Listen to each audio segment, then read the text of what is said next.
umukobwa hari bimwe mu bintu ashobora gukora umukobwa cyangwa se uwo mukobwa ibintu yakoreye umusore bigatuma umusore amukunda cyane.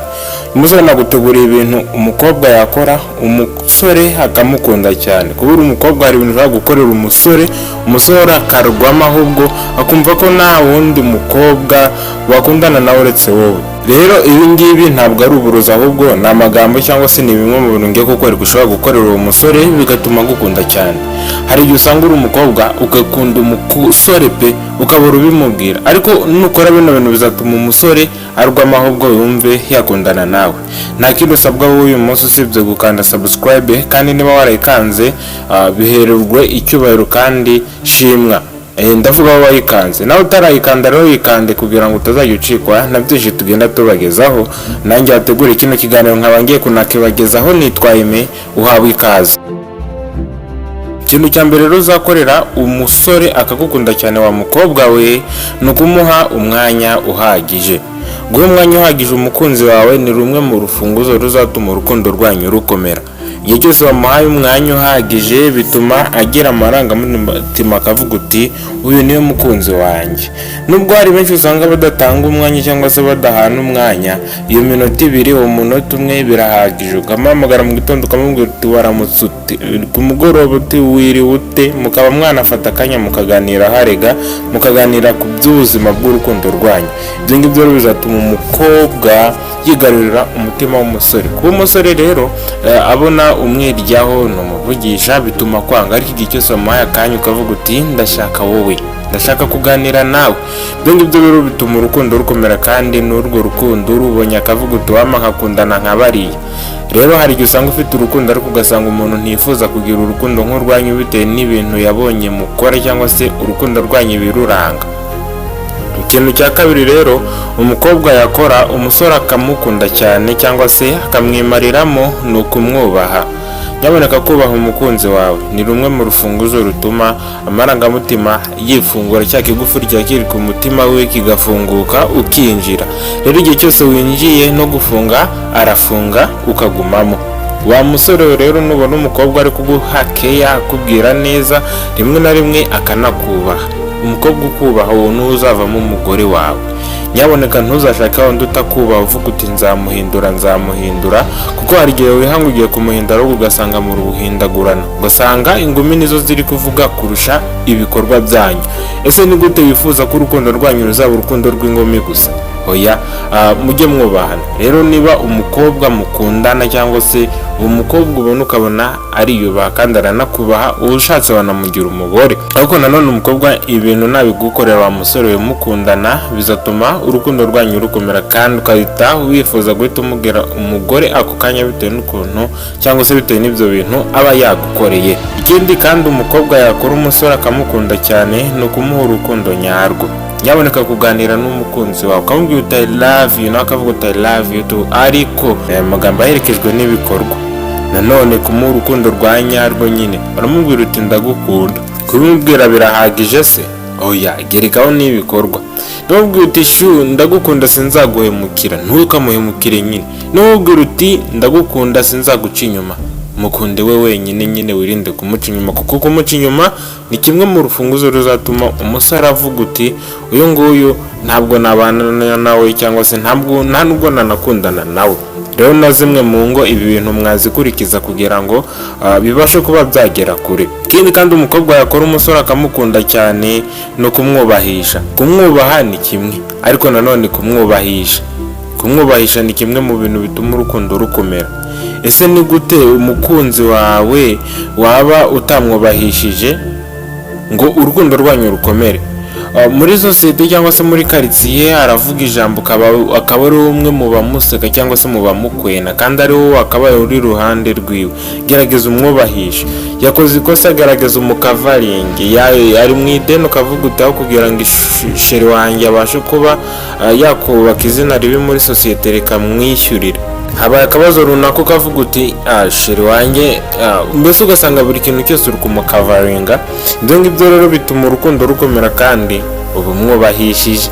Rero nubimukorera ukamwubahisha nawe ntazigera agutesha agaciro muri sosiyete. kereka niba ari ntashima. Ariko igihe cyose uri umuntu ushima kandi uzi ibyo umukunzi agukorera, jya kubahisha muri sosiyete, wageza aho bari kukuvuga nabi ntabafasha ahubwo akakuvuga neza, bizatuma urwa rukundo rukomera. Nawe mukobwa rero ibintu uzabikurikiza, ntukagire aho umukunzi wawe bari kumutuka ngo ubafashe, ahubwo ujye ugerageza ubereke uruhande rwiza kuri we, bizatuma urukundo yari agufitiye ntanabyumva avuga uti uyu niwe mugore wanjye. Ikindi kandi umukobwa yakora umusore akamukunda cyane no kwirinda kumusaba amafaranga cyane. Abakobwa rero usanga bino bintu ari byo baharaye cyane. Kuba umusore mukundana ntabwo ari siko, ntabwo ari nyoko, ntabwo ari umuvandimwe wawe, yego ni umukunzi wawe, ariko kuba mutarasezeranye ivangamutungo, ntukavuge uti sheri wampaye amafaranga, sheri igisuko cyashaje. None se uwo ni siko cyangwa ni nyoko? Jya ugerageza rero wende gusaba umukunzi wawe amafaranga, bituma avuga uti uyu nguyu arankunda bya nyabyo. Ariko wenda utagukunda bya nyabyo igihe nta mafaranga afite, aravuga uti umusore ukenyeye hakundwa na nyina. Ese ubwo rukundo ubona ruzagera he? Rwazarangira ute? Jya ugerageza rero wirinde kuba umuntu uvuga ariko ntukore, ariko nanone ukirinda kumusaba amafaranga cyane. Kumubwira uti sheri igisuko cyashaje, sheri ndashaka gushopinga imyenda, ujye ubibwira nyoko, kuko uwo musore ntabwo yakubyaye kandi iterambere ryawe ntabwo ari we urishinzwe. Jya ugaragaza rero wiyiteho wa mukobwa, umwereka ahubwo ko ushoboye, bituma umusore agukunda cyane kandi akaguha urukundo nyarwo. Ikindi kandi umukobwa yakora umusore akamusarira cyangwa se akamukunda cyane, ni ukumwereka inshuti n'abavandimwe. Kwereka inshuti zawe ukazereka umukunzi wawe, ukavuga uti uyu nguyu ni inshuti yanjye, nubona turi kumwe ntuzikagere ngo uyu nguyu ni iki cyanjye. Buri kimwe cyose ukagenda ukimusobanurira, bituma umusore avuga uti nanjye ndi muri famiye kandi yanayinyeretse. Bituma rero ubasha kumenya ngo ese umukunzi wanjye ashobora kuba yanca inyuma, cyangwa se aba bantu ari kunyereka nibo ba nyabo. Nawe nyine uhita ukora investigation yawe kugira ngo ubashe gusobanukirwa neza. Ko hari igihe usanga umukobwa yarakubeshye ngo uyu ni musaza wanjye, ukajya usanga buri gihe niwe bahorana, kumbi n'undi musore bikundanira. Ugasanga rero umeze nk'uri kurera barongora, urarera barongora. Ibyo ngibyo rero ntabwo byazatuma ejo hazaza hanyu haba heza. Ariko umukobwa ari wese ukwereka inshuti ze n'abavandimwe be, uwo mukobwa uzamukunde cyane wa musore, kandi nawe wa mukobwa w'ibintu bizatuma umusore agukunda cyane.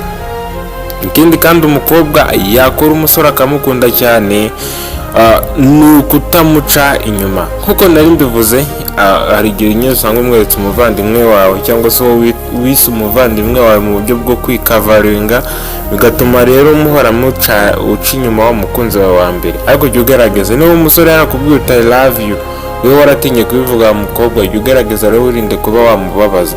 Rero kuba kumubabaza harimo no kumuca inyuma, ni kimwe mu bintu bibi bishobora gutuma umusore mwakundanaga, cyangwa se n'ubwo umuntu akundana igihe cyose wagaragaje kumuca inyuma, bituma urukundo yari agufitiye rusanyuka cyangwa se runashira, ahubwo ahari urukundo nyarwo hagahita hagika inyuma. Nawe rero uburyo bwo kwizera umukunzi bakundana ugasanga bwagiye hasi, bwaguye nk'ibere, uri kureba hejuru nk'imifuka y'ishati. Ujye ugaragaza wirinde kumuca inyuma, kandi kutamuca inyuma ni urufunguzo ruzatuma n'urukundo rwanyu rukomera. Ni inama nakugiraga rero nahawe, kandi si ahanjye kuko njye ahanjye nahamazeho. Ikindi kandi umukobwa yakora umusore akamukunda cyane, ni ukwirinda kumugereranya na ex wiwe wa mbere. Umukobwa rero nugaragaza ukavuga uti ex wanjye yaranteruraga, uko ubibwira uwo musore mukundana, ese uba ubona ibyo bintu byahura? Wowe mubwira uti ngewe ex wanjye nta kintu yankuriraga, ariko njye nkunda ko wanterura. Ariko nuvuga uti ex wanjye yaranteruraga ariko we ntunterura, zavuze ko ex wawe hari byinshi yakoraga, ariko uwo mu boyfriend wawe ntabyo yashobora. Jya ugaragaza ari umubwira uti shu byose urabishobora, ariko ndashaka ngo ujye unkorera n'ibi. Bizatuma bigukorera neza kurusha uko wazanamo icyo uragasani ngo ni ex wawe, kuko ba ex ari ukunze kuba watera story za ex, bigatuma nyine nawe agushyiramo agakubo, bigatuma urukundo yaragufitiye rushira. Jya ugerageza rero wirinde kugereranya umukunzi wawe uwo nguwo mukundanye bya nyabyo na ex wawe. Ikindi kandi umukobwa yakora umusore akamusarira cyangwa se akamukunda cyane, ni ukutiyandarika. kutiyandarika usanga biguhesha umugabo. Rero ujye ugaragaza wirinde kwiyandarika. Rero niyo mpamvu usanga bamwe basore bavuga uti nge nzishakira umukobwa w'umudivantiste, kubera ko nyine abakobwa b'abadivantiste bakunze kwambara bakikwiza kandi bakagira imico yihariye. Rero niyo mpamvu usanga bakunzwe cyane. Ikindi kandi umukobwa yakora umusore akamukunda cyane ni ugukunda gusenga Imana. Gusenga Imana ni urufunguzo rutuma ejo hazaza h'uyisenga haba heza, kandi bigatuma nugaragaza kwegereza Imana, nyine Imana nayo imuheramo imigisha, bigatuma n'ejo hazaza hiwe haba heza. Ariko igihe cyose wagaragaje kwirengagiza Imana niho usanga ibintu byaba biri kugenda nabi. Ariko nyine iyo waderetse Imana ukavuga uti ndashaka umugabo umeze utya, Imana iramuguha bitewe n'uko wasenze. Rero wa musore we, ibintu ushobora gukorerwa cyangwa se umukobwa we, ibintu ushobora gukora umusore akagukunda cyane, harimo no gusenga Imana, kuko umusore wese akubonye wagiye gusenga akubonamo umukiristo kandi akakubonamo icyizere cy'ejo hazaza. Bigaragaza rero ukunde no gusenga Imana. Nibyo uyu munsi nabateguriye, ariko ndagushishikariza gukanda subscribe niba utarayikanze, kugira ngo tuzajye ucikwa n'ibiganiro tubagezaho, naho nge ubibategurira nkanabibagezaho. Nitwa Aime, wakoze kureba ino video, kandi ndagushishikariza kujya uyisharinga ku nshuti zawe kugira ngo zijye zibasha kubona byinshi tubagezaho. Mwakoze kureba ino video, kandi jya ugaragaza unasharinge ino video ku nshuti zawe. Imana ibahe umugisha.